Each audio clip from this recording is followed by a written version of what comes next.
As I have heard whispers from the sacred in prayer, walking along the beach in the wind or while meditating, having God or the universe or my own inner voice speak to me in such ways is really no big deal.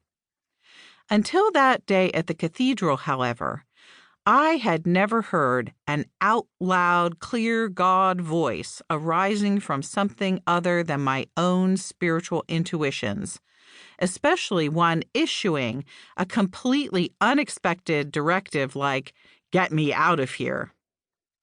My husband still laughs about that time that Jesus asked you to spring him from the slammer.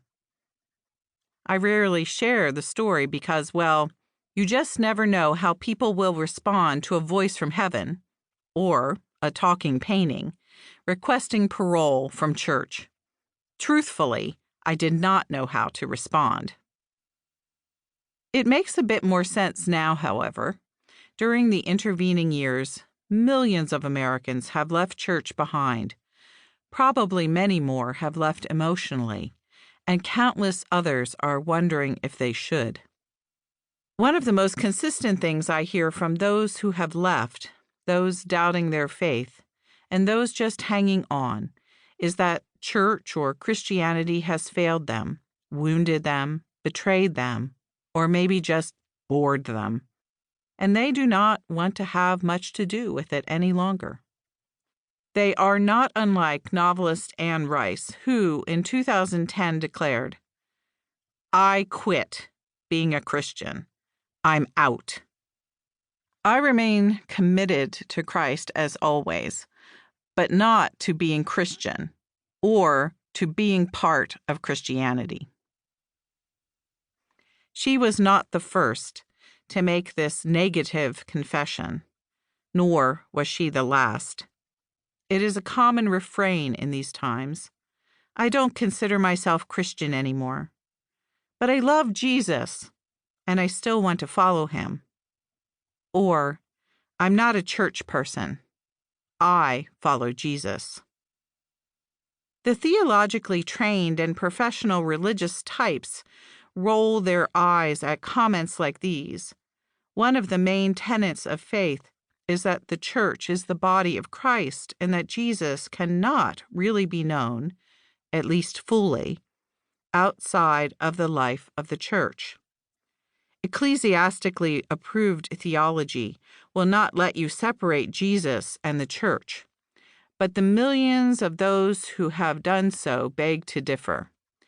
They are more than content to have fled institutional Christianity, deconstructing their faith and disrupting conventional notions of church. Even while exiting the building, however, some of those religious refugees seem to have heard the same voice I did at the altar, "Get me out of here," and are trying to free Jesus that he might roam in the world with them. There are, of course, those who stay within church and hear Jesus pleading for release from the constraints often placed on him. During a recent Christmas season, a Methodist minister actually put the baby Jesus in a cage on her church's front lawn. This congregation's point was political. By identifying Jesus with refugee children being held at the border, they were attempting to pressure authorities to release them. It was a dramatic illustration, equating the captive Jesus with the poor, the weak, the voiceless, all those held in bondage. Those Methodists wanted to free Jesus too, as both a political and theological point. The story made national news. Many people came to the display, leaving notes, ribbons, and signs of support.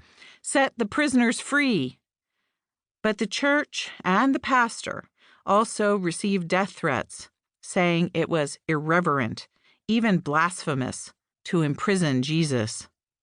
I commented to my husband, "It is odd that the physical fence bothers them. If only they noticed the invisible fencing they've already placed around him." What does it mean to set Jesus